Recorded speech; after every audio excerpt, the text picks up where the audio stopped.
નમસ્કાર ગુજરાતી મિત્રો, મારી ચેનલ ગુજરાતી જ્ઞાનમાં ફરી એક વખત તમારું સ્વાગત છે. મિત્રો, હું તમને આજે અઘરીઓના જીવન વિશે થોડું જણાવીશ. તો વિડીયો આગળ વધારું તે પહેલાં જલ્દી વિડીયો લાઇક કરી સાથે સાથે ચેનલ સબસ્ક્રાઇબ કરી બેલ આઇકનને દબાવો, જેથી કરીને મારા નવા વિડીયો નોટિફિકેશન તમને મળે સૌથી પહેલાં.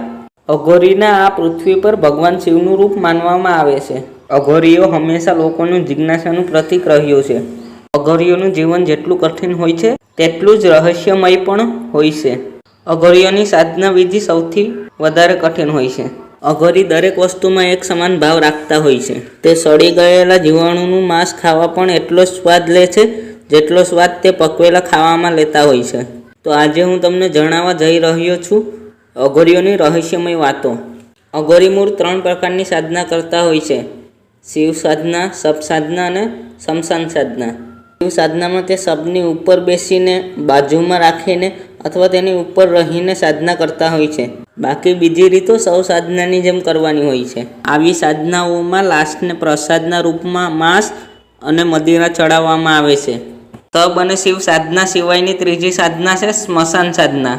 જેમ સામાન્ય રીતે લાશને નથી લેતા, પરંતુ વ્યક્તિને જમીનમાં દફનાવવામાં આવે તેની ઉપર ગંગાજળ ચડાવવામાં આવે છે અને તેની ઉપર પ્રસાદમાં માવો ચડાવવામાં આવે છે.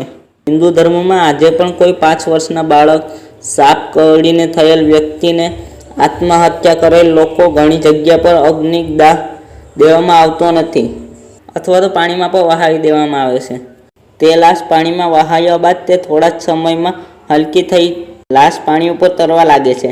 મોટાભાગે અઘોરી તાંત્રિકો આવી લાશને પાણીમાંથી ગોતી લે છે અને તેની ઉપર તાંત્રિક વિધિ કરાવે છે.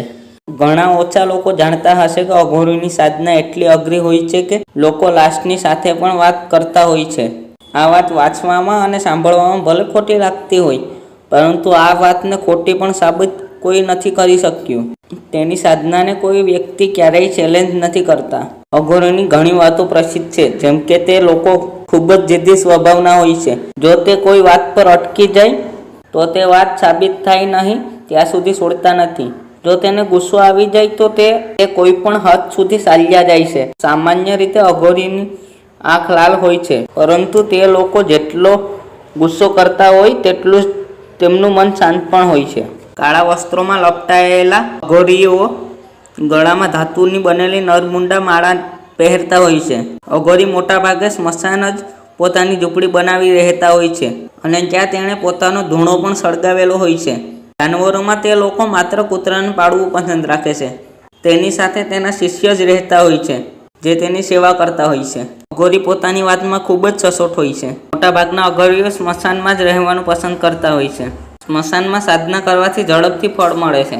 અઘોરી સામાન્ય દુનિયાના નિયમથી દૂર રહેવા વાળા હોય છે અને તે લોકો દિવસે સૂતા હોય છે અને રાત્રે સ્મશાનમાં પોતાની અઘોર વિધિ કરતા હોય છે.